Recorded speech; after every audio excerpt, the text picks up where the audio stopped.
How to read your child's Georgia Student Growth Model reports, presented by the Georgia Department of Education. Parents across Georgia are receiving a report on their child's academic growth called the Georgia Student Growth Model, or GSGM Student Report. First, we'll take a quick look at how student growth percentiles work and then learn how to interpret them. At the end of the 6th grade, Erica received a score from an end-of-grade assessment. She advanced to the 7th grade along with other students who took the same assessment, but they received a variety of scores, some lower than hers, some higher. It's hard to measure Erica's growth compared to the students in her classroom, so we compare her to her peers from across the state with the same assessment score. At the end of the 7th grade, when Erica took her 7th grade assessment test, she grew more than 86% of her peers, so she received a high student growth percentile, or SGP, of 86 on a scale of 1 to 99. Her peer Samantha, who started the year with the same assessment score as Erica, grew more than 50% of her peers, showing typical growth. Their peer Tom only grew more than 27% of their peers, so he received a low SGP of 27. For a more detailed explanation of SGPs, visit gsgm.gadoe.org.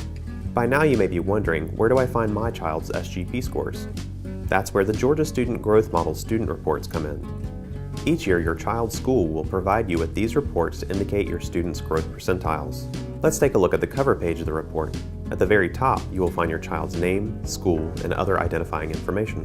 Below that, you will find the report title and another key piece of information. The line just under the title will say either Georgia Milestones End of Grade, EOG, or End of Course, EOC.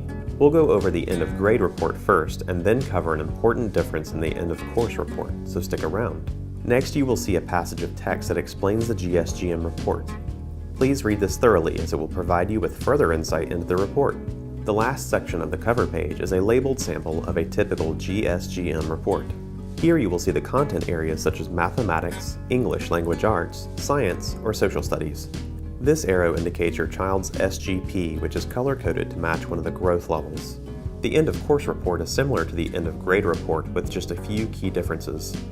EOC reports may assess students at times other than just the end of the grade, for instance, at the end of the first semester. You will notice that instead of general subjects like mathematics and science, the content areas are more specialized. Examples include 9th grade literature and coordinate algebra. Students only receive an EOC report if they took an EOC course. You may only receive 1 or as many as 6. Now that you have the basics to interpret the GSGM report, be sure to look through each of your child's content areas and notice each SGP indicated by a color-coded flag. We hope that this video was helpful and informative.